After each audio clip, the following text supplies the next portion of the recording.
Yes, my dear students, how are you? Fine. चलिए आइए। बच्चे कह रहे हैं कि सर हमने कुछ क्वेश्चंस बनाए हैं, कुछ बने हैं, कुछ प्रॉब्लम हो रही होंगी आपको, और जाहिर सी बात है कि नया नया सब्जेक्ट सीखना शुरू किया है तो दिक्कत तो होगी, लेकिन कोई बात नहीं, हम आपकी सारी की सारी प्रॉब्लम्स दूर करेंगे। आइए हम आज की क्लास में आपको प्रैक्टिस कराएंगे और प्रैक्टिस कराएंगे, ठीक है ना? क्योंकि हमें पता है अभी नया नया सब्जेक्ट सीखना शुरू किया है, बच्चों को प्रॉब्लम आ रही होंगी। तो आइए और मेरे साथ साथ हम लोग कुछ प्रैक्टिस करना शुरू करते हैं। और सबसे पहले तो चैप्टर का नाम लिखेंगे। हम लोग चैप्टर पढ़ रहे हैं अकाउंटिंग इक्वेशन।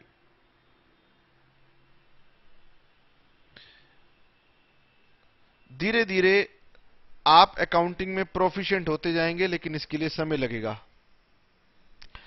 चलिए आज की क्लास में मैं आपको पहले सिंपल से क्वेश्चंस के साथ स्टार्ट करता हूं। बहुत सारी बातें अब आप सीख चुके हैं, मुझे आपको केवल प्रैक्टिस करवानी है। तो question number 11, TS Grewal, page number 5.18।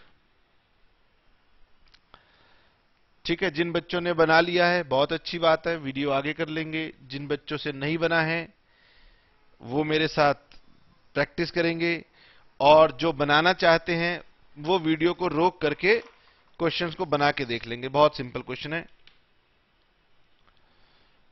तो सबसे पहले तो इसका फॉर्मेट बना लें।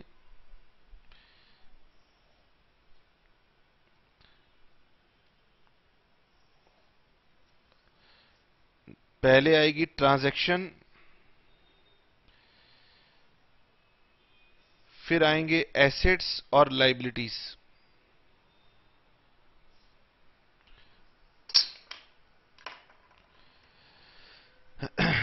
अकाउंटिंग इक्वेशन,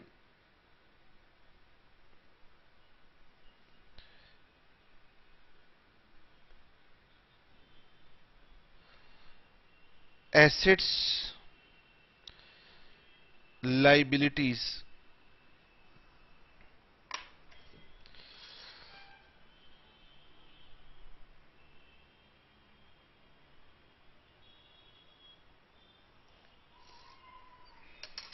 चलिए जी, बहुत सिंपल से क्वेश्चंस के साथ हम स्टार्टिंग करेंगे, और जिन बच्चों ने बना लिया है मैंने कह दिया है कि वो आगे बढ़ सकते हैं। आइए जी, हम लोग करने जा रहे हैं क्वेश्चन नंबर 11। थोड़ा सा फोकस बनाना है।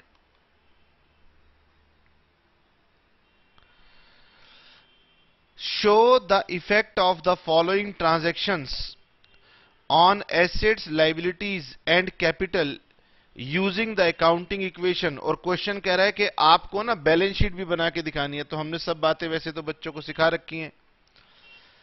Started business with cash, rent received, accrued interest, commission received in advance, amount withdrawn। ठीक है, चलिए जी, 5-6 ट्रांजैक्शन है कुल, और इसमें हो सकता है कि छोटी मोटी दिक्कत आपको आ रही हो, तो हम अभी आपकी प्रॉब्लम दूर कर देते हैं। चलिए बताइए, मेरे से आगे चलेंगे, मेरे से पीछे चलेंगे। Number 1, started business with cash. Started business with cash 60,000। जल्दी बताइए, एकदम सिंपल सी ट्रांजैक्शन है। सर सबसे पहले तो इस ट्रांजैक्शन के लिए यहां लिखो कैश और यहां लिखो कैपिटल। कैश में ऐड कर दो 60,000, कैपिटल में ऐड कर दो 60,000। बच्चे कह रहे हैं सर हर क्वेश्चन की स्टार्टिंग तो यहीं से ही होती है। लीजिए, अब मेरे पास कैश हो गया 60,000 और मेरे पास कैपिटल भी हो गई 60,000, और ये दोनों इक्वल हैं। एसेट्स इक्वल टू लायबिलिटीज है। Number 2, rent received. Received rupees 2,000, अब क्योंकि यहां रिसीव्ड शब्द आया है तो बच्चे कह रहे हैं सर इसे 2000 को कैश में जोड़ दो, और रेंट मतलब मेरी इनकम हुई है, मुझे रेंट मिला, इसका मतलब मुझे इनकम हुई है, और इनकम डायरेक्टली कैपिटल के अंदर जोड़ दी जाती है। लीजिए ये भी हो गया, तो ये हो गया 62,000 और ये भी हो गया 62,000। फिर लिखा हुआ है एक्रूड इंटरेस्ट, एक्रूड इंटरेस्ट, और मेरे बच्चों को पता है एक्रूड को हम लोग ड्यू भी बोलते हैं, आउटस्टैंडिंग भी बोलते हैं। और ये एक्रूड इंटरेस्ट का मतलब है कि मैंने जो इंटरेस्ट कमाया था वो मुझे मिला नहीं है, इसे हम इंटरेस्ट रिसीवेबल भी कह सकते हैं। ये नाम बदल बदल के आपके सामने आएगा। अब बेटे मुझे इनकम हुई है, तो भाई पहले तो इनकम को यहां जोड़ दो। अमाउंट कितना है सर 500। इनकम है इसीलिए कैपिटल में जुड़ेगा, और ये इनकम अभी मिलनी है, रिसीवेबल है, तो हमारे बिजनेस के लिए एसेट बन गया। जो हमारा है और जो भविष्य में हमें मिलना है वो हमारे एसेट्स बन जाते हैं। तो इसके लिए एक अलग से कॉलम बनेगा हमारे पास, शॉर्ट फॉर्म में लिख रहा हूं एक्रूड इंटरेस्ट। तो यहां पर हमने कॉलम बनाया 500 रुपए। बस ये accrued interest, expense outstanding, income received in advance, यही बातें धीरे धीरे आपको समझनी है, और दो चार क्वेश्चन करने के बाद और ज्यादा आप इसमें कंफर्टेबल फील करेंगे। सर अगली हम बताएंगे। मैंने कहा चलो अगली तुम बताओ। कमीशन रिसीव्ड इन एडवांस 1,000 रुपए। अच्छा, इसका टोटल नहीं निकाला था, 62,000 और ये 500 और ये 62,500। कमीशन रिसीव्ड इन एडवांस, इसका मतलब आपको कमीशन प्राप्त हो गई है एडवांस में, और अगर मैंने एडवांस में कोई चीज रिसीव कर ली है तो इसका मतलब मेरे ऊपर जिम्मेदारी आ गई, लायबिलिटी आ गई, या तो काम करने की या पैसे लौटाने की। तो ये मेरी बनेगी लायबिलिटी। तो लायबिलिटी में मेरे पास एक कॉलम बनेगा कमीशन रिसीव्ड इन एडवांस। ये मेरी इनकम अभी हुई नहीं है, अभी ये एडवांस में मिला है, अभी मैंने कमाया नहीं है, तो ये लायबिलिटी बनेगी। और क्योंकि रिसीव्ड वर्ड है तो इसका मतलब कैश अभी मिल गया है, कमाई हुई नहीं है, लेकिन अगला आदमी मुझे पहले ही पैसे दे गया। तो एक बार मैंने पैसे जोड़ लिए और एक बार मैंने अपनी जिम्मेदारी बढ़ा ली। लीजिए बेटे ये भी कंप्लीट हो गया। 63,000 यहां, 500 यहां, 62,500 यहां, और 1,000 यहां। उसके बाद है मेरे पास अमाउंट विड्रॉन।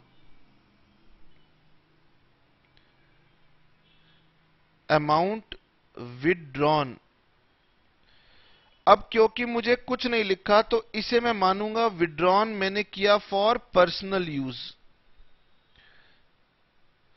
और पर्सनल यूज का मतलब होता है ड्राइंग, और ड्राइंग का मतलब होता है कैपिटल निकाल लेना। अब व्यापारी को घर खर्च के लिए पैसे चाहिए तो वो अपने व्यापार में से पैसा विड्रॉ करता रहता है। तो जब कोई व्यक्ति व्यापार में पैसा लगाएगा तो कैपिटल बढ़ जाएगी, जब वो व्यापार से पैसा निकालेगा अपने घर खर्च के लिए तो कैपिटल पर प्रभाव पड़ेगा, कैपिटल कम हो जाएगी। तो अमाउंट विड्रॉन, और ये अमाउंट विड्रॉन था 5,000। तो विड्रॉन का मतलब है कि आपने कैश निकाला, और पर्सनल यूज ये आपको समझना है, और पर्सनल यूज का मतलब ड्राइंग है, और ड्राइंग का मतलब है कैपिटल घटनी है। तो ये 5,000 रुपए यहां से भी माइनस होगा। बताओ सर ये भी क्या क्वेश्चन हुआ, ना सेल हुआ ना कुछ हुआ। वो आपको दरअसल इनकम, इनकम रिसीव्ड एडवांस और इनकम आउटस्टैंडिंग ऐसी ट्रांजैक्शंस की प्रैक्टिस करवाना चाहता था। तो ये कितना हो गया सर, ये हो गया 58,000 प्लस 500, ये कितना हो गया 57,500 प्लस 1,000। चलिए जी अब क्या काम करना है? अब हमने सिर्फ इसकी बैलेंस शीट बना के दिखानी है, और बैलेंस शीट बनाना तो बच्चों के बाएं हाथ का काम हो गया है। बीच में से सर डिवाइड करते हैं, एक अमाउंट का कॉलम यहां, एक अमाउंट का कॉलम यहां, एक कॉलम यहां, हेडिंग डाल देते हैं बैलेंस शीट। यहां लायबिलिटीज आती हैं, यहां रुपी सिंबल आता है, यहां एसेट्स आता है रुपी सिंबल। चलिए जी, कैपिटल दिख नहीं रहा, लो बेटे अभी दिखेगा, इसमें क्या है। Capital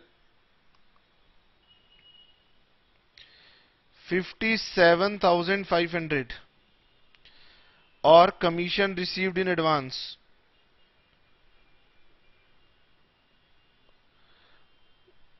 commission received in advance 1,000, और यहां पर लिखिए एसेट्स में कैश 58,000 और इंटरेस्ट एक्रूड 500, और इसका टोटल कर दीजिए 58,500, 58,500। ये मेरा एक क्वेश्चन खत्म। चलिए जी, क्वेश्चन नंबर 12 की तरफ बढ़ जाते हैं। सर अगर हमारा क्वेश्चन नंबर 12 हो गया हो तो हम क्या करें? मैंने कहा फिर क्वेश्चन को आगे बढ़ा दो। अभी तो मैंने देखना है ना, मुझे लगता है कि बच्चों से अभी बन नहीं रहा होगा, इसलिए मैं आपको और क्वेश्चंस की प्रैक्टिस करवा रहा हूं, और प्रैक्टिस करवा रहा हूं कि आप लोग प्रैक्टिस करते जाएं और आप लोग अपने आप को और ज्यादा कंफर्टेबल फील करें।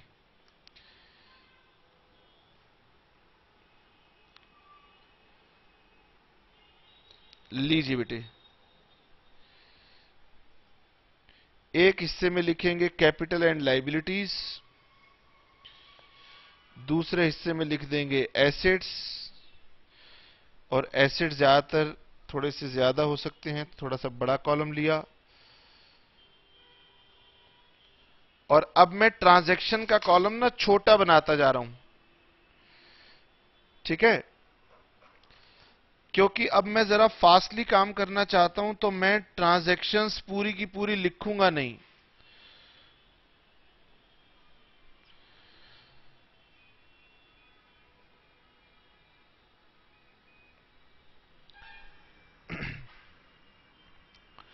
क्वेश्चन नंबर 12,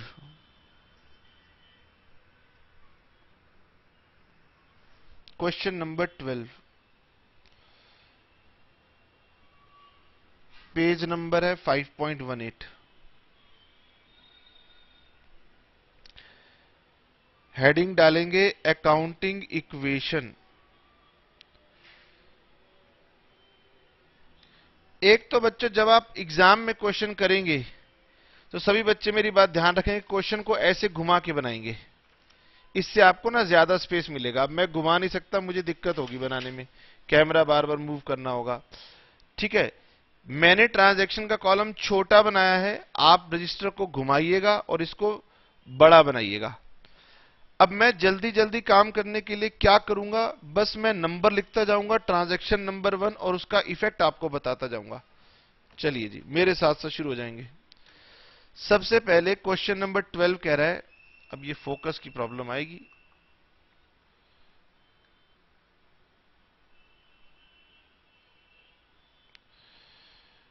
क्वेश्चन नंबर 12 कह रहा है स्टार्टेड बिजनेस विद कैश 10,000,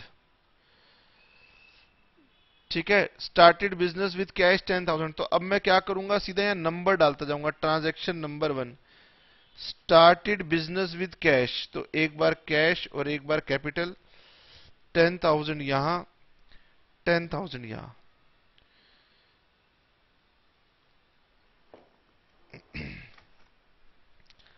मैं जल्दी कर रहा हूं, इसका मतलब यह नहीं है कि आप भी एग्जाम में जल्दी करेंगे, आप बिल्कुल प्रॉपर तरीके से ही करेंगे।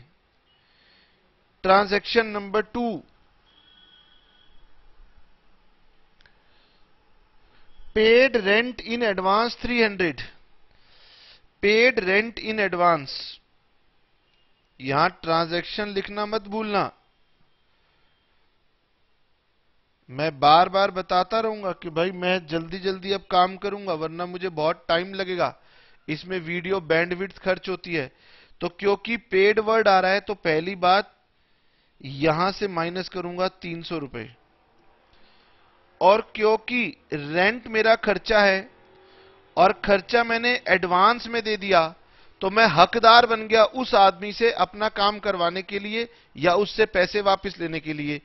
तो रेंट पेड इन एडवांस मेरे पास एसेट बनता है, इसीलिए मेरे पास एक और कॉलम बनेगा रेंट पेड इन एडवांस 300। लीजिए बेटे, अब ये हो गया cash 9700, rent paid in advance 300 और कैपिटल मेरी 10,000। फिर क्वेश्चन कह रहा है purchase goods for cash 5,000, credit 2,000। अब ऐसी बातें बच्चों को समझ में आनी चाहिए कि वो गुड्स परचेज कर रहा है। तो पूरी ट्रांजैक्शन आप लिखेंगे, कैश में गुड्स खरीद रहा है तो पहले तो स्टॉक को बढ़ाओ। Purchase goods for cash 5,000 and credit 2,000। तो आप या तो इस दोनों को मिला के भी काम कर सकते हैं या इसे दो अलग अलग ट्रांजैक्शन बना के भी काम कर सकते हैं। देखो, पहले मैं इन दोनों को अलग अलग ट्रांजैक्शन करके समझाता हूं। मान लो purchase goods in cash 5,000, purchase goods in credit 2,000। अगर आपको दिक्कत हो तो आप इसे दो पार्ट में ब्रेक करके बना लो। अगर गुड्स कैश में परचेज किए हैं तो ये गुड्स की वजह से स्टॉक बढ़ेगा और कैश कम हो जाएगा।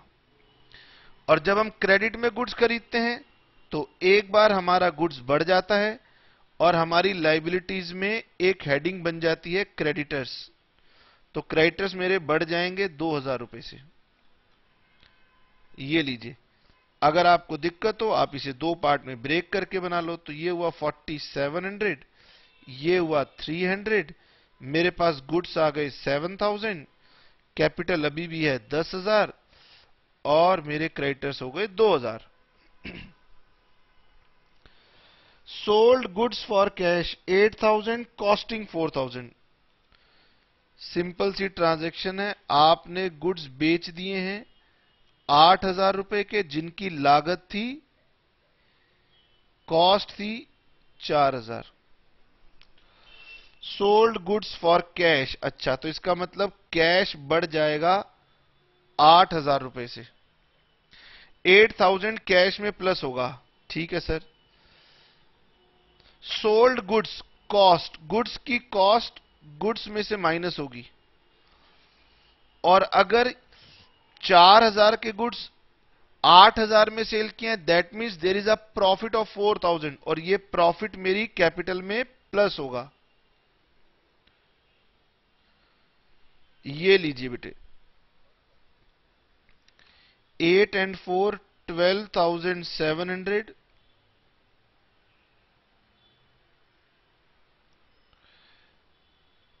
300, ये रह गए 3,000, ये हो गई 14,000 और ये हो गए हमारे पास 2,000। Next transaction number 5, paid salary 450 and salary outstanding 100। अब इसे भी आप ना पेड सैलरी 450, सैलरी आउटस्टैंडिंग 100। अगर आपको प्रॉब्लम हो रही हो तो आप इसे दो पार्ट में कर लीजिए, इससे आपका गलत नहीं होगा। तो पेड सैलरी, इसका मतलब 450 रुपए कैश में पे हुआ, और सैलरी मेरा खर्चा है और मेरे एक्सपेंसेस कैपिटल में से लेस होते हैं। फिर है सैलरी आउटस्टैंडिंग, तो सैलरी अगेन मेरा खर्चा है, और आउटस्टैंडिंग अगर मैंने खर्चा अभी तक दिया नहीं है तो ये मेरी बनेगी लायबिलिटी। तो लायबिलिटी में एक कॉलम बन जाएगा सैलरी आउटस्टैंडिंग 100, न्यू इक्वेशन। आइए जी, कितना बन गया मेरे पास? 05250, 300, 3000। इसमें से 550 माइनस होगा तो 13,450, 2000 और 100। फिर लिखा है bought motorcycle for personal use. Bought motorcycle for personal use. अब ध्यान की देने की बात यह, पिछले क्वेश्चन में भी समझाया था कि जब भी वर्ड पर्सनल यूज आ जाए तो उसका मतलब हमारे पास होता है ड्राइंग्स, और ड्राइंग्स का मतलब होता है कि उसे कैपिटल में से माइनस करना होगा। तो bought motorcycle for personal use, तो आपने 3,000 रुपए की मोटरसाइकिल खरीदी, तो 3,000 रुपए यहां माइनस होगा और 3,000 रुपए आपकी कैपिटल में से माइनस होगा। सर अगर पर्सनल यूज नहीं होता, अगर लिखा होता bought motorcycle for business use, तो फिर ये ड्राइंग में माइनस ना होता, फिर यहां पर एक कॉलम बन जाता मोटरसाइकिल, और फिर मोटरसाइकिल को 3,000 यहां प्लस करते। जो बिजनेस की एसेट होती है वो यहां दिखाई जाती है, जो पर्सनल एसेट होती है वो ड्राइंग बन जाती है। ठीक है, कुछ बातें आप सीख जाएंगे और कुछ बातें आप धीरे धीरे प्रैक्टिस करते हुए सीखेंगे। जहां आपको लगे कि सर मुझे इसके लिए नोट करना चाहिए, ये पॉइंट इंपॉर्टेंट है, मेरे से नहीं बन रहा था, तो उसको नोट करते जाइएगा। बताएं कितना हो गया न्यू इक्वेशन? तो ये हो गया 9,250, 300, 3,000, 10,450, क्रेडिटर्स 2,000, सैलरी आउटस्टैंडिंग 100। चलिए जी, ये भी हो गया। Question number 13। अब इसी के नीचे हम बना लेते हैं ना, अब स्पेस को बचाना है, प्रैक्टिस ही तो कर रहे हैं। Question number 13।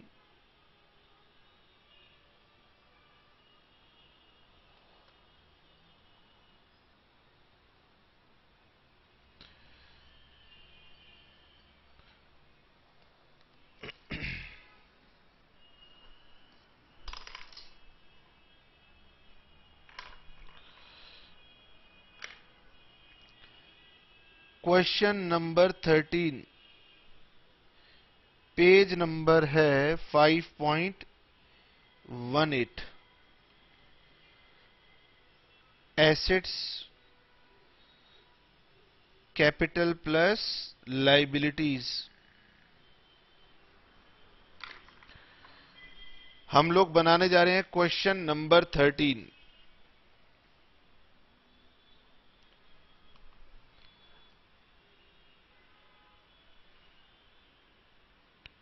Raj commenced business, purchased goods on credit, withdrew for private use, ये ड्राइंग आ गया। Goods purchased for cash, paid wages, paid creditors, sold goods on credit, sold goods for cash and purchased furniture। बेटे ये 13 number तो बहुत ही easy है, तो मैं नहीं समझता कि 13 बनाने में कोई फायदा है। 13 आप खुद बना सकते हैं, मैं आपके लिए छोड़ देता हूं। हम 14 की तरफ बढ़ जाते हैं। ठीक है,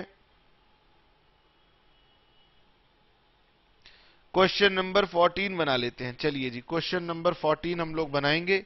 13 बहुत ही सिंपल लगा हमें, इसीलिए हमने छोड़ दिया।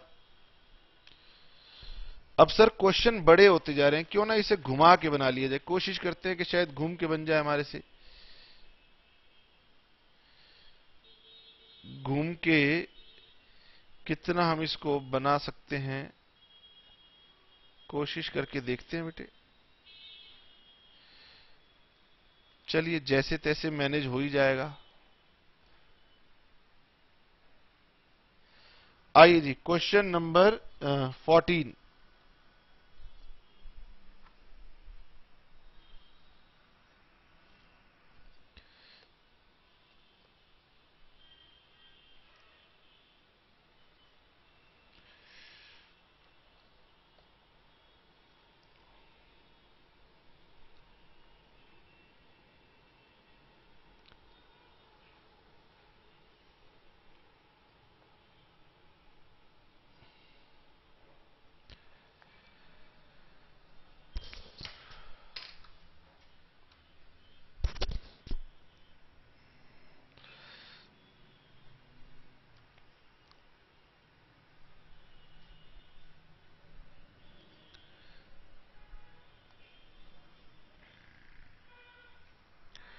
Question number 14, page number 5.18।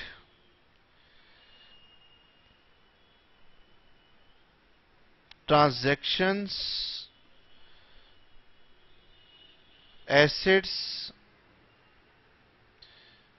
Capital plus liabilities.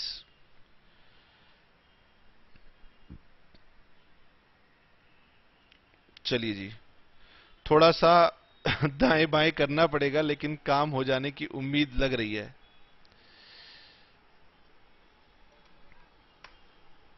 सबसे पहली ट्रांजैक्शन है commenced business with cash.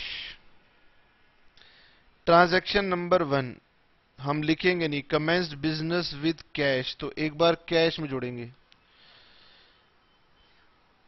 Raghunath had following transactions in an accounting year, commenced business with cash 50,000। ये लीजिए, अचानक कौन याद कर रहा है हमें? रुकेंगे एक सेकंड। चलिए जी, एक बार कैश में जुड़ेगा और एक बार कैपिटल में जुड़ेगा।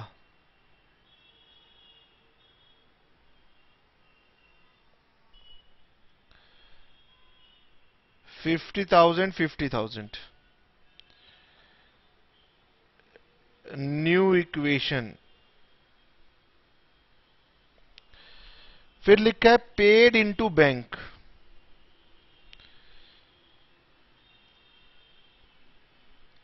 अब मैं सारी ट्रांजैक्शन नहीं लिखूंगा, पेड इनटू बैंक। चाहे क्वेश्चन में पेड इनटू बैंक लिखा हो या लिखा हो ओपनड अ बैंक अकाउंट, तब भी यही बात होगी। बैंक अकाउंट जब हम खुलवाने जाते हैं तो बैंक में पैसा जमा करना पड़ता है। तो पेड इनटू बैंक का मतलब है बैंक में मैंने कैश को जमा किया। और अगर लिखा हो opened a new bank account, तब भी मतलब यही होता है, क्योंकि जब हम अकाउंट खुलवाते हैं बैंक में तो बैंक वाला कहता है आपको कुछ मनी डिपॉजिट करवाना होगा। तो इससे क्या इफेक्ट पड़ेगा? इससे इफेक्ट ये पड़ेगा कि हमारा कैश 10,000 रुपीज से कम हो जाएगा और हमारे पास एक नया बैंक भी हमारे लिए एसेट होता है। ये बैंक में हमारे पास कॉलम बन जाएगा। तो ये हो गया 40,000, ये हो गया 10,000 और ये हो गया हमारा 50,000। फिर है purchase goods for cash 20,000, credit 30,000। अब आपको पता है इसको आप अलग अलग भी बना सकते हो, इसे आप कंबाइंड करके भी बना सकते हो। पहले परचेज गुड्स फॉर कैश 20,000, तो इसका मतलब 20,000 का कैश कम हो गया, 20,000 का स्टॉक बढ़ गया। फिर लिखा है ऑन क्रेडिट, तो इसकी वजह से 30,000 के गुड्स बढ़ गए और मेरी लाइबिलिटीज के अंदर एक नई लाइबिलिटी आ गई, क्रेडिटर्स। ये मैंने लिखा है क्रेडिटर्स, छोटा लिखा है, उम्मीद करता हूं आपको दिख रहा हो, लेकिन नहीं दिख रहा हो तो मैंने बता दिया क्रेडिटर्स। तो अब मेरे पास कैश बच गया 20,000, बैंक में बैलेंस पड़ा है 10,000, स्टॉक का बैलेंस हो गया 50,000, कैपिटल का बैलेंस है 50,000 और क्रेडिटर्स को हमने देना है 30,000। ये थी मेरी new equation.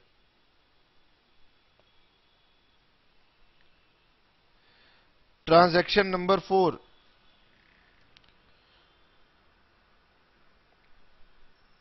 Sold goods for cash 40,000, costing 30,000। तो आपने गुड्स बेचे हैं फॉर कैश, तो कैश में प्लस होगा 40, क्योंकि मेरे पास कैश आया 40। जो गुड्स थे वो 30 की कॉस्ट के थे, तो गुड्स मेरे चले गए 30,000 वाले। 30,000 के गुड्स के अगेंस्ट कैश आया 40, तो मुझे इनकम हो गई 10,000।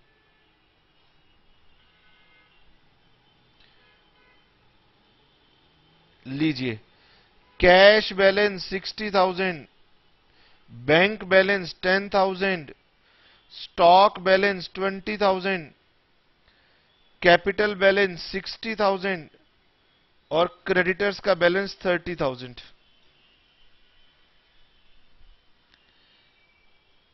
Transaction number 5, rent paid. ओहो, कितना सिंपल है। रेंट मतलब खर्चा, पेड मतलब कैश कम हो गया।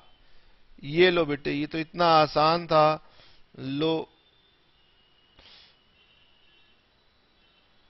अब मेरे पास कैश हो गया 59,500, bank balance 10,000, stock balance 20,000, 59,500, 30,000। Rent outstanding, ओ साथ में ही दे देता रेंट आउटस्टैंडिंग, लेकिन वो कह रहा है कि चलो रेंट आउटस्टैंडिंग, इसका मतलब रेंट हमने पे नहीं किया। हां, यही ट्रांजैक्शन तो याद करने वाली होती हैं। रेंट मतलब खर्चा, और खर्चा भी आउटस्टैंडिंग है। तो जब भी खर्चा होगा मुझे नुकसान होगा, पहले तो अपनी कैपिटल कम करो, क्योंकि ये खर्चा था तो कैपिटल कम होगी, एक्सपेंस की वजह से कैपिटल कम होगी, और आउटस्टैंडिंग था। आउटस्टैंडिंग कभी बच्चा कहता है लाइबिलिटी बना देते हो, कभी बच्चा कहता है एसेट बना देते हो। बेटे, एक्सपेंस मतलब देना है तो लाइबिलिटी, अगर इनकम आउटस्टैंडिंग होती तो एसेट बन जाता। यही बातें तो आपको सीखनी है, ठीक है। तो एक्सपेंस आउटस्टैंडिंग लाइबिलिटी, तो यहां पर एक हम लोग अलग से वो बना देंगे, रेंट आउटस्टैंडिंग 100।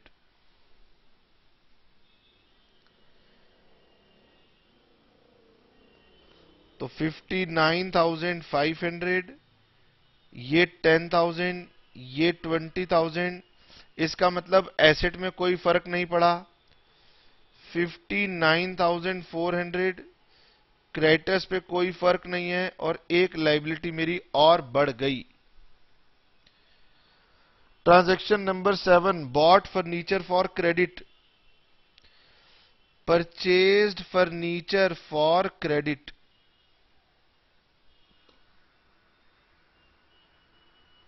$5,000।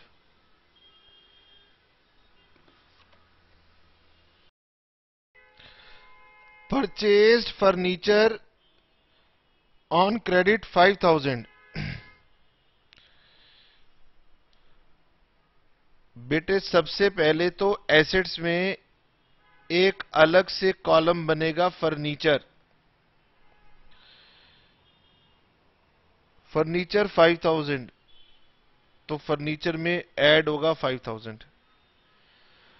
और दूसरा, लाइबिलिटीज में आपको एक कॉलम और बनाना पड़ेगा, सप्लायर ऑफ फर्नीचर, क्योंकि इसका नाम नहीं दिया हुआ, और फर्नीचर जिससे हम खरीदते हैं उसे हम क्रेडिटर्स में नहीं डाल सकते। क्रेडिटर्स उनके लिए होता है जिनसे हम गुड्स परचेज करते हैं। तो जिनसे हम एसेट परचेज करते हैं उन्हें उनके नाम से लाइबिलिटी में दिखाना पड़ता है। तो अब मेरे को नाम नहीं दिया इस क्वेश्चन में, तो मैंने इसके लिए फर्नीचर, सप्लायर ऑफ फर्नीचर लिख दिया। Supplier of furniture 5,000।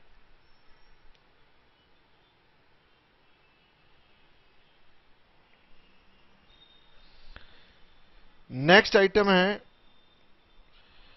Bot refrigerator for personal use.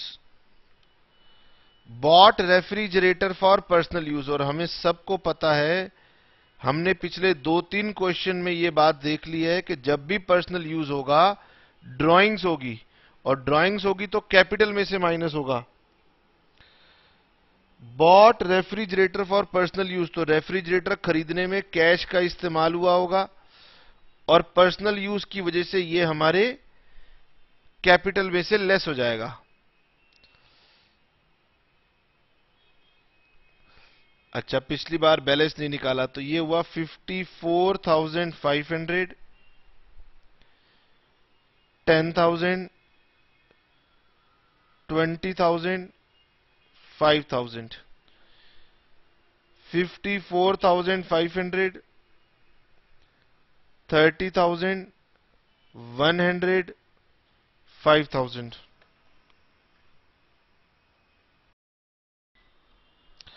और बेटे लास्ट ट्रांजैक्शन है हमारे पास परचेज्ड मोटरसाइकिल फॉर कैश। तो परचेज्ड मोटरसाइकिल फॉर कैश 20,000। तो बताओ, एक बार तो कैश में से माइनस होगा और मोटरसाइकिल परचेज की है तो फर्नीचर के साथ साथ एक और कॉलम बन जाएगा मोटरसाइकिल। पूरा लिखना मोटरसाइकिल, मैं पूरा लिख ही देता हूं, वरना बच्चे तो ऐसा है मैं शॉर्टकट मारूंगा तो वो भी शॉर्टकट मारना शुरू कर देंगे। चलिए जी, अब इसका टोटल कर दीजिए। ये हुआ 34,500, 10,000, 20,000, 5,000, अगेन 20,000, 54,500, क्रेडिटर्स 30,000, रेंट आउटस्टैंडिंग 100 और सप्लायर फॉर फर्नीचर 5,000। अब इसका टोटल कर देते हैं क्योंकि हमारे को वहां पर डिटेल नहीं दी हुई बुक में। 34,500 plus 10,000 plus 20,000 plus 25,000, total assets हैं 89,500 और टोटल लाइबिलिटीज हो गई मेरे पास 35,100 प्लस 54,500।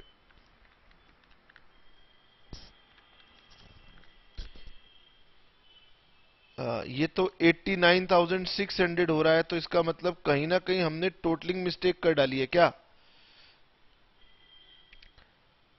अच्छा, ये 400 था ना, तो फिर ये 5 कैसे हो गया? लो, ये 400 होगा, ये 400 होगा और ये 500 होगा।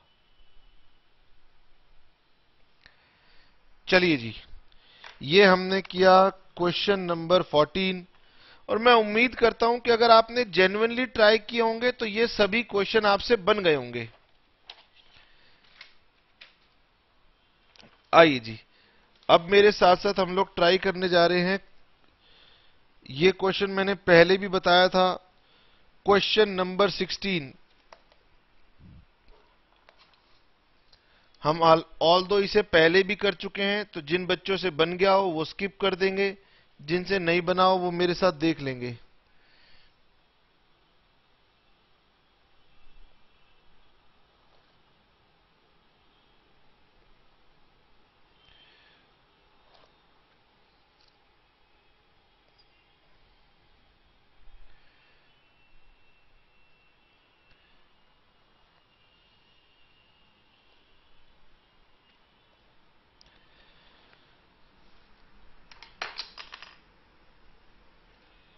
Question number 16, TS Grewal, page number TS Grewal, page number 5.19। Assets, capital, liabilities, accounting equation. जल्दी बताइए, आपने कोशिश किया?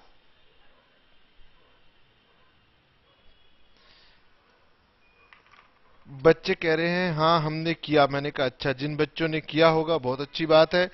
और वैसे भी ये क्वेश्चन मैं पहले भी समझा चुका हूं। ट्रांजैक्शन नंबर 1 कह रही थी D Mahapatra commenced business with cash. एक तो उसने बिजनेस में कैश लगाया 1,50,000। लिखा है गुड्स भी लेके आया, यानी बिजनेस में उसने गुड्स भी लगाए। तो गुड्स का मतलब स्टॉक। स्टॉक कितना हुआ उसके पास? 60,000। मशीनरी देखो कितने सारे एसेट मुझे एक साथ दिए हुए हैं, तो कोई दिक्कत की बात नहीं है, सब लिख दीजिए। फर्नीचर भी है 50,000, फर्नीचर 50,000, और इन सब का टोटल कीजिए। Cash plus stock 210, 310, 360, 3,60,000।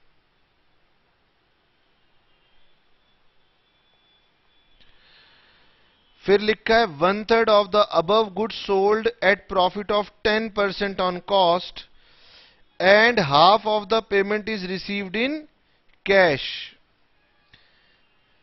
अब बेटे सेकंड इक्वेशन को यहां पूरा लिख लेना, मेरे पास इतना समय नहीं है मैं लिखूं।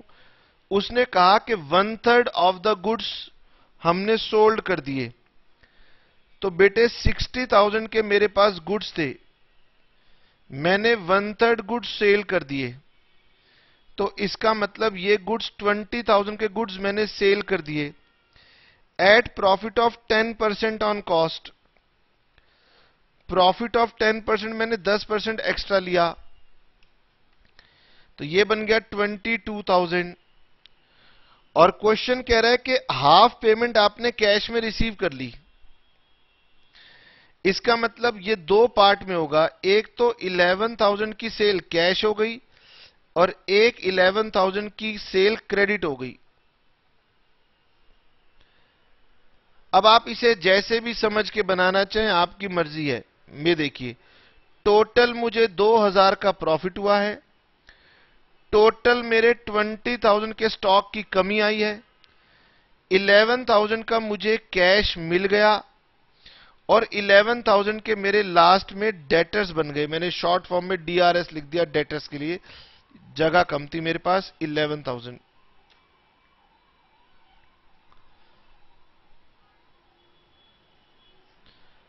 ये दूसरी बार है बेटे कि मैं ये ट्रांजैक्शन आपको समझा रहा हूं। इससे पहले भी हम लोगों ने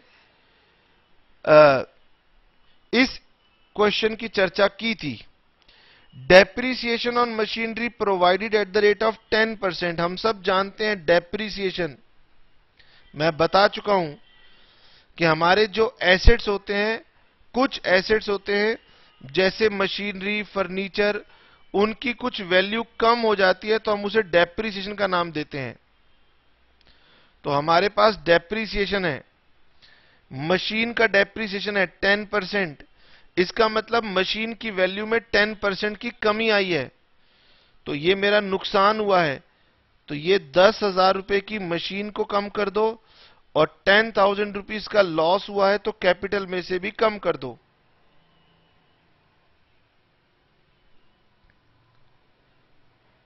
$1,50,000, 60,000, machinery 90,000, furniture 50,000, debtors 11,000, capital 3,52,000, liability अभी तक कोई आई नहीं है। Cash withdrawn for personal use. बच्चे कह रहे लो सर ये तो कितना आसान है, कैश को विड्रॉ किया फॉर पर्सनल यूज, तो एक बार कैश कम और पर्सनल यूज की वजह से कैपिटल कम। ड्राइंग्स, नई पोजीशन हो गई, cash 140, stock 60, machinery 90, furniture 50, debtors 11 और 3,42,000 की capital. Interest on drawings charge at the rate of 5%।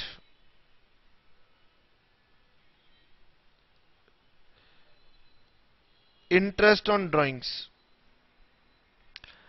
अब बेटे बच्चों ने याद रखना है कि इंटरेस्ट ऑन ड्राइंग्स का हम लोग क्या करेंगे, एक बार तो इससे मेरी कैपिटल प्लस होगी, ठीक है, और एक बार ये मेरी कैपिटल में से माइनस होगा। अब बच्चा कह रहा है कि सर ये क्या हुआ। देखो बेटे, दरअसल एक बिजनेस है और एक ऑनर है। बिजनेस ने ऑनर से कहा कि क्योंकि आपने मुझसे मनी विड्रॉ किया था, आपको उस पर इंटरेस्ट देना होगा। तो क्योंकि बिजनेस इंटरेस्ट चार्ज कर रहा है तो यह बिजनेस की इनकम होती है। क्योंकि बिजनेस इंटरेस्ट मांग रहा है ऑनर से, तो बिजनेस को इंटरेस्ट मिल रहा है, यह बिजनेस की इनकम होती है। और इनकम जो होती है वो कैपिटल में प्लस हो जाती है। और दूसरा, क्योंकि ऑनर से ये पैसा लिया जा रहा है तो इसकी वजह से ऑनर की कैपिटल माइनस हो जाएगी। जानते हो मेरे अकाउंटिंग इक्वेशन चैप्टर में इंटरेस्ट ऑन ड्राइंग्स और इंटरेस्ट ऑन कैपिटल दोनों में ही कैपिटल में प्लस और कैपिटल में माइनस होता है, तो अल्टीमेटली कोई फर्क पड़ता नहीं है। अब कह रहा है question, interest on drawings charge कर लो एट द रेट ऑफ 5%। तो सर किसका 5%? जो ये ड्राइंग की गई थी इसका 5%। अमाउंट विड्रॉन किया था आपने 10,000, इसका 5% आप इंटरेस्ट चार्ज कर रहे हैं, तो ये हो जाएगा 500। तो इसका मतलब 500 रुपीज एक बार कैपिटल में माइनस और एक बार कैपिटल में प्लस।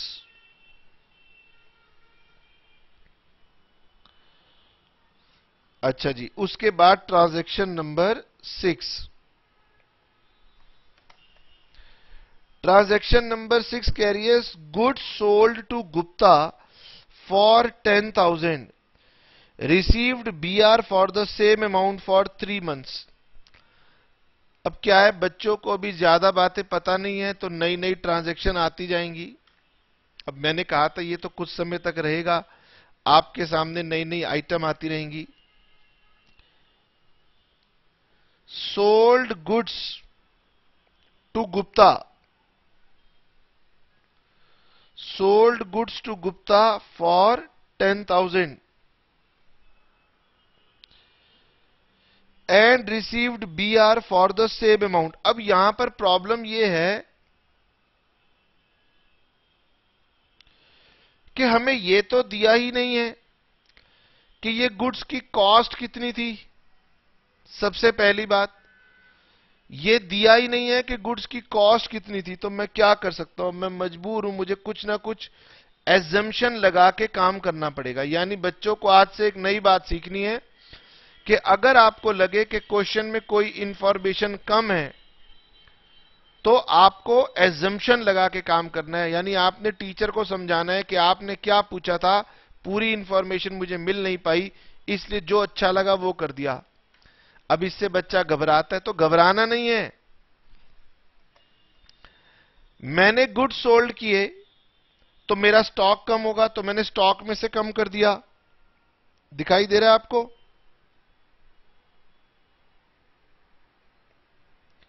मैंने स्टॉक में से 10,000 कम कर दिया। अब इसके बदले मुझे या तो कैश मिलता, तो कैश मुझे मिला नहीं है, या फिर ये मेरे बन जाते क्रेडिट होता तो डेटर। वो कह रहा है दरअसल ये डेटर नहीं बनेगा, ये बीआर बनेगा। अब एक नई आइटम आ गई, बीआर। बीआर भी हमारे पास एक एसेट होता है। और बीआर क्या होता है? बीआर का मतलब होता है जिन्हें मैं उधार गुड्स बेचता हूं ना, सेल करता हूं, जिन्हें मैं बार बार डेटर्स के नाम से बुलाता हूं। कई बार ना मैं उन डेटर्स को कहता हूं कि मुझे एक पेपर पे लिख कर दो कि आप मुझे पैसा दोगे। अब मैं इमेजिनेशन के लिए आपको बता रहा हूं, मान लो मैंने उससे पेपर पे लिखवा लिया कि आप मुझे 10,000 दोगे, लिख के दे दो, तो वो मुझे लिख के दे देता है। तो जब मुझे लिख के दे देता है तो इसे हम बोलते हैं बिल रिसीवेबल। जब तक लिख के नहीं देता वो मेरा कहलाता है डेटर, और जब वो लिख के दे देता है तो फिर वो डेटर हट जाता है, वो हम बोलते हैं इसको बिल रिसीवेबल। इसका उल्टा भी आएगा। मैंने किसी को पैसा देना है तो वो व्यक्ति मेरा है क्रेडिटर। अगर वो मुझे कह दे कि आप मुझे लिख के दो, तो फिर मैं उसे लिख के दूंगा, तो फिर मैं कहूंगा बिल्स पेबल। ठीक है, धीरे धीरे आप इन बातों को समझेंगे। तो ये बीआर में आइटम ऐड हो गई। अच्छा, और मुझे अपनी एक गलती भी साथ साथ दिख गई आपको समझाते समझाते। बच्चे कह रहे हैं सर हमने तो कहा था 60 का स्टॉक था, 20 के माइनस हुए थे, तो यहां आना था 40, यहां आना था 40।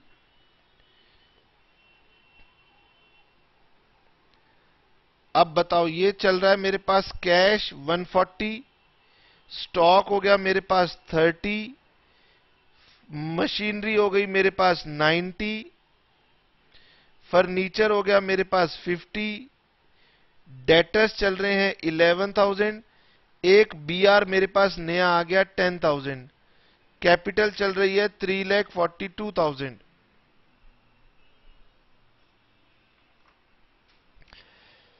फिर कह रहा है received 10,000 from Gupta against bill receivable on maturity. वो कह रहा है गुप्ता से हमें इसके पैसे भी मिल गए, जो बीआर था उसके अगेंस्ट हमें कैश मिल गया, तो ये 10,000 रुपीज कैश में प्लस हो गया और ये 10,000 रुपीज मेरे बीआर में से माइनस हो गया। ये लीजिए, अब मेरे पास फाइनल पोजीशन बन गई कि कैश 1,50,000,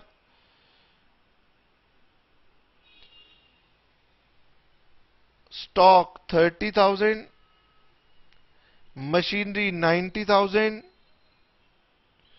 फर्नीचर 50,000 और डेटर्स मेरे पास 11,000। और बुक कह रही है कि मैंने कहीं पर टोटलिंग इसमें भी मिस्टेक की हुई है। देखो बच्चे कह रहे हैं कि सर ये तो आपने बहुत गलती कर दी आपकी बार। 161, 151, 151 और 161। लीजिए बेटे, गलती होना तो स्वाभाविक है, मुझसे हो गई तो क्या हो गया, लीजिए। और ये सब का टोटल 342 आना चाहिए।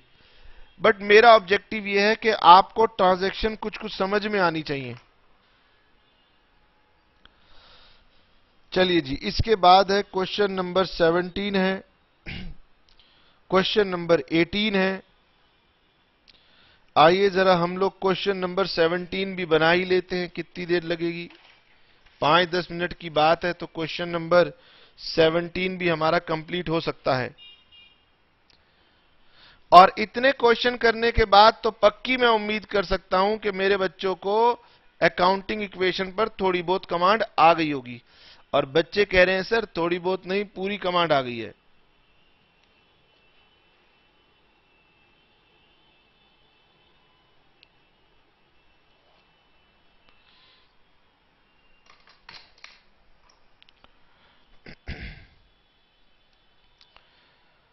Question number 17, TS Grewal, page number 5.19, accounting equation.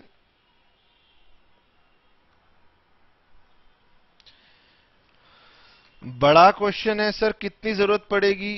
तो बेटे मैं कहता हूं ट्रांजैक्शन तो मैं लिख नहीं रहा ना, तो मैं ट्रांजैक्शन को थोड़ा सा शॉर्ट कर देता हूं, एसेट्स को थोड़ा बड़ा कर लेता हूं और लाइबिलिटीज।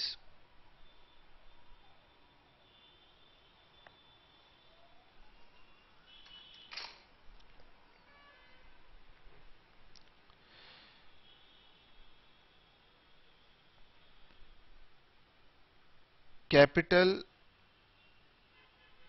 लाइबिलिटीज। चलिए जी शुरू करते हैं। ट्रांजैक्शन नंबर 1,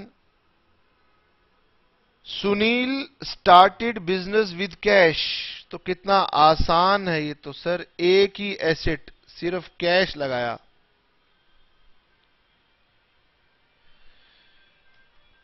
अब इसके बाद टोटल लगाना होगा, मैं समय को बचाते हुए आगे बढ़ जाऊंगा।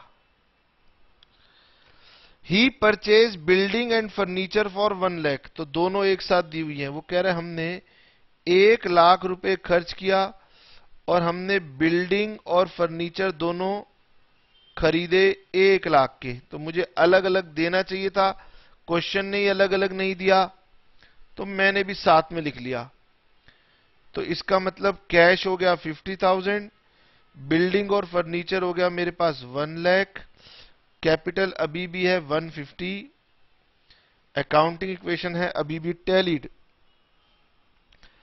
Purchased goods from Ram on credit, तो गुड्स के लिए बनाऊंगा स्टॉक। 50,000 के गुड्स क्रेडिट पे खरीदे तो ये बन जाएंगे मेरे creditor.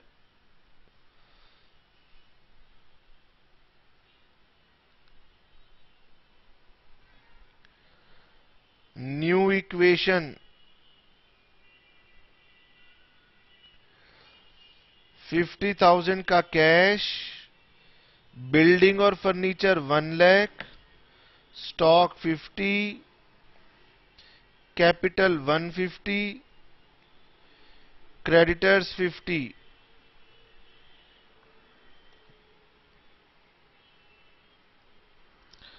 Transaction number 4, paid cartage. Cartage का मतलब होता है लाने जाने का किराया भाड़ा देना। कार्टेज पे की गई है 500 रुपए की। इसका मतलब ये जो मैंने गुड्स खरीदे थे इसके लिए मैंने कार्टेज पे की, किराया पे किया 500 रुपए का।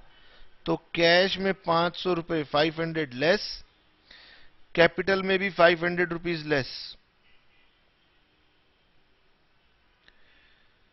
49,500। अब आधे से ज्यादा समय तो बेटे यही टोटल न्यू इक्वेशन इसी में गुजर जाता है, लेकिन फिर भी कोई बात नहीं। सॉरी 149,500 और 50,000। हम कौन सा घबराने वाले हैं? अकाउंटिंग कह रही है तुम्हें बहुत मेहनत करनी पड़ेगी, समय लगेगा। हम कह रहे हैं हम कौन सा घबराने वाले हैं, तुम पूछते जाओ हम बनाते जाएंगे। ठीक है, मैं बिल्कुल प्रॉपर फॉर्मेट में बना सकता हूं।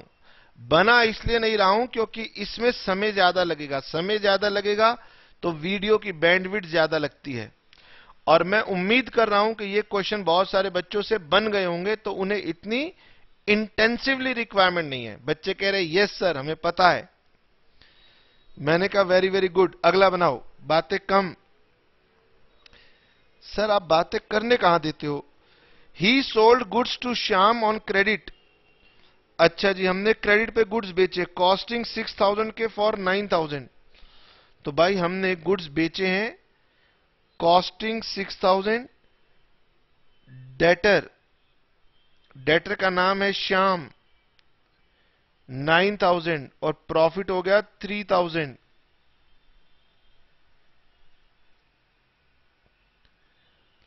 49,500, 1 lakh, 44,000, 9,000, 1,52,500, 50,000। Received rent from tenants 1,000। तो रिसीव्ड रेंट फ्रॉम टेनेंट्स, तो ये 1,000 रुपए का कैश मिला, 1,000 रुपए की इनकम हो गई। कैश बढ़ के हो गया 50,500। Building furniture 1 lakh, 44,000, 9,000, 1,53,500, 50,000।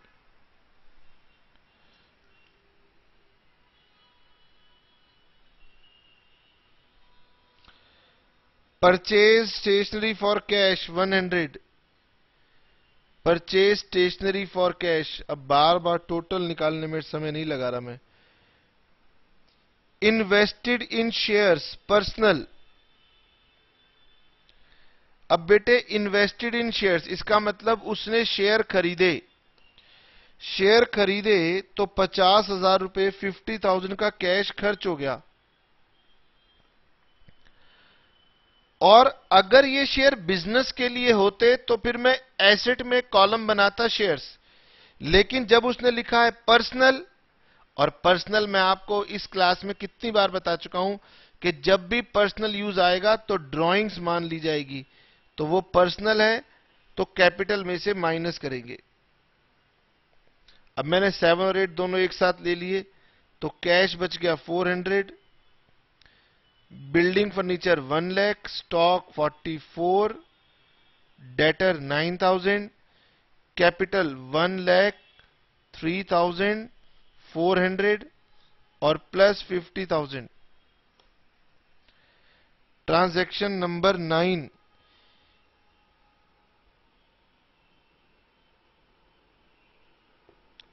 एक ट्रांजैक्शन छूट गई थी, received security deposit from tenants. चलो अब ले लेता हूं, वो छूट गई थी ट्रांजैक्शन। सिक्योरिटी डिपॉजिट मिली है फ्रॉम टेनेंट्स। इंपॉर्टेंट बात है, सबसे पहले तो रिसीव्ड है, 1500 रुपीज आपको रिसीव हुए तो कैश में जोड़ दो। और जानते हो सिक्योरिटी ना भविष्य में वापस करनी पड़ती है, तो सिक्योरिटी डिपॉजिट क्योंकि वापस करना पड़ता है, इसीलिए सिक्योरिटी डिपॉजिट को आपको लायबिलिटी में दिखाना पड़ेगा। ये जब आपका किराएदार मकान खाली करेगा तो आपसे पैसा वापस मांगेगा कि लाइए मेरा पैसा वापस कीजिए।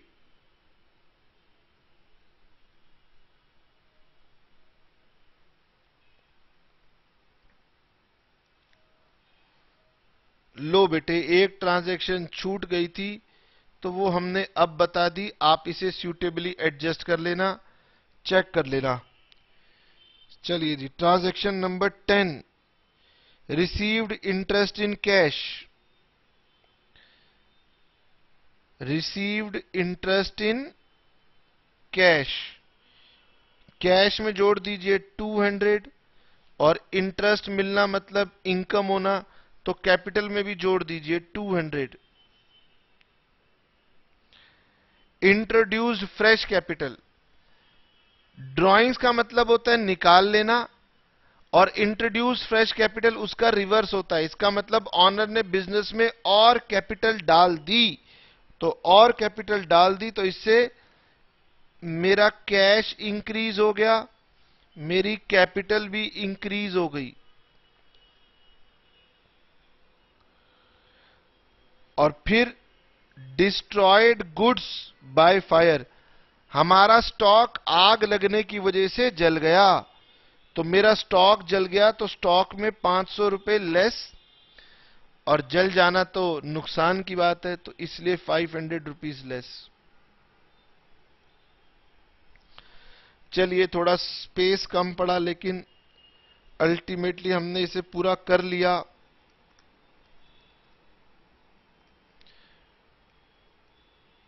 $27,100, 1 लाख 43,500, 9,000।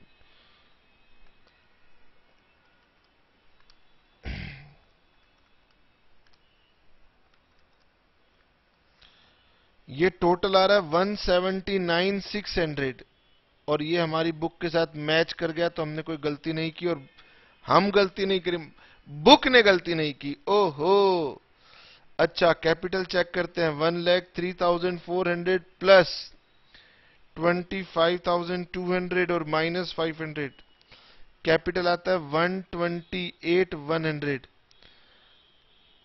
128,100, और ये लाइबिलिटीज मिला करके दोनों आती हैं 51,500।